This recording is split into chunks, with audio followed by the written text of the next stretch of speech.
Hey folks, this is Vint with Dan's Gaming Addiction, and today we're going to quickly review Sphere Flying Cities. This is a game that you can find on Steam's Early Access program for about $18. There is a 15% discount until October 21st, so if you like what you see here, you can get the game for a little bit cheaper.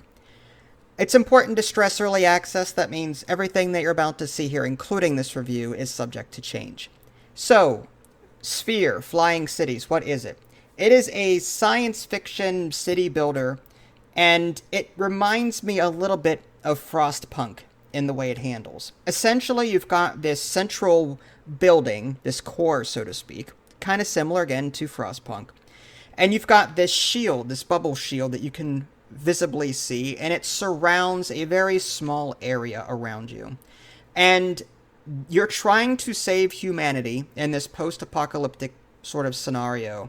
Bad stuff has happened, and this bubble is protecting the remaining inhabitants, and you're just basically trying to keep everyone alive. You have to manage things like food and water.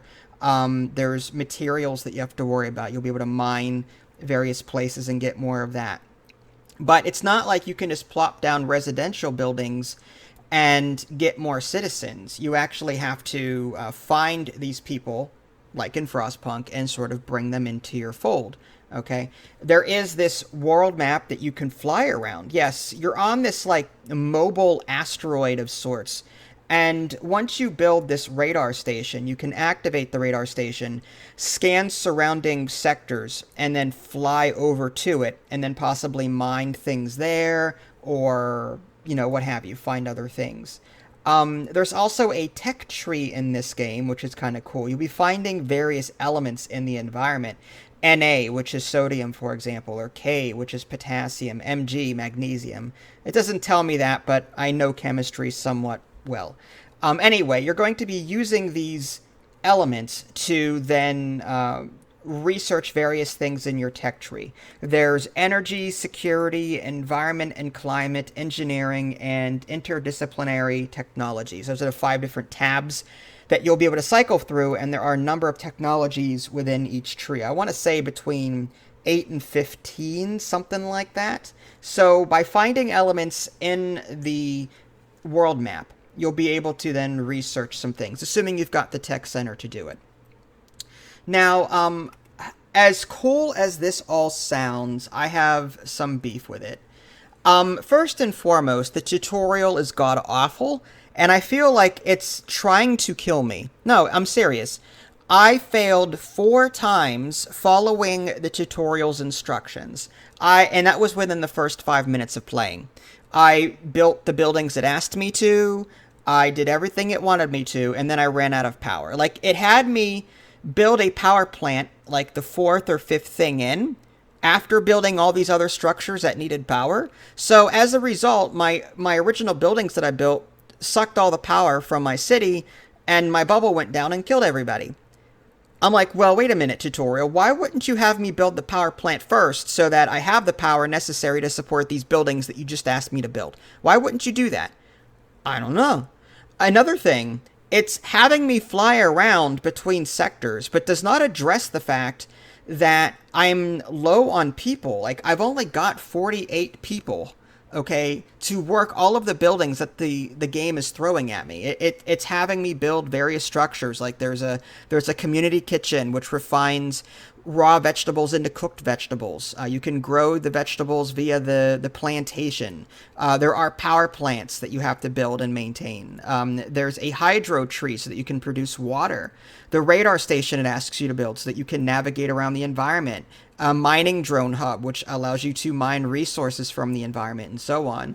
There's not enough people to do all this stuff.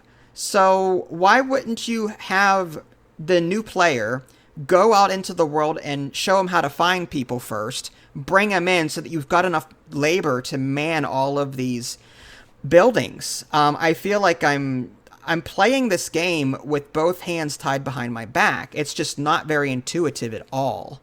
On top of that, the camera functions are extremely, wonky and bad.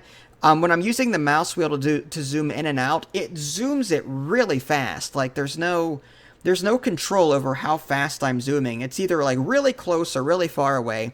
It's just very annoying. Yes, I can use some mouse buttons to pan the camera, but zooming is god awful. I hate it. The game has also crashed on me a couple of times to the point where I had to quit the game and get back into it. Just there's a lot of quality of life improvements that are still lacking in this game. That being said, I like the idea of it. Okay, I love the idea of you've got this Frostpunk setting where save the remaining people, save them from this post-apocalyptic thing. Okay, that's great. I like it. Oh, you want me to fly around and get resources? Oh, yes, please, sign me up. Oh, you want me to manage resources too? Okay, fine. You want me to build an infrastructure, roads, and actually expand my shield bubble? I have a shield radius button, and it's called an anti-grav device, this core. And I can actually toggle how big I want the shield to be. I can also adjust the shield strength, because you'll be facing like storms and stuff, and there's going to be different storms of different variety. So you're going to want to increase or decrease as appropriate. And the more you make your shield powerful and larger, the more power you're going to draw from your power reserve. So it's a resource management game, and I love that. But again, the game fails in like the quality of life stuff, and tutorials awful and teaching me what I need to know. There's also no like custom game setup either. It just has you go into it and that's it. There's no like put it on easy so I can try things out. Maybe slow down the rate at which food degenerates or is consumed. There's none of that. There's no customization options when it comes to creating a new game.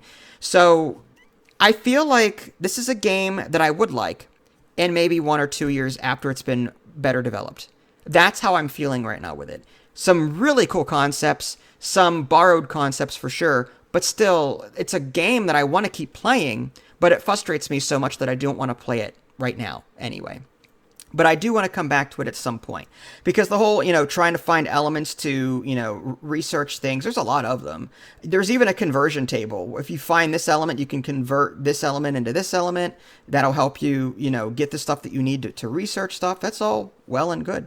It's just, at the moment, again, quality of life issues really prevent me from playing. So I will definitely revisit this game in the future when it's a bit better polished. I have a feeling I will like it, just not right now.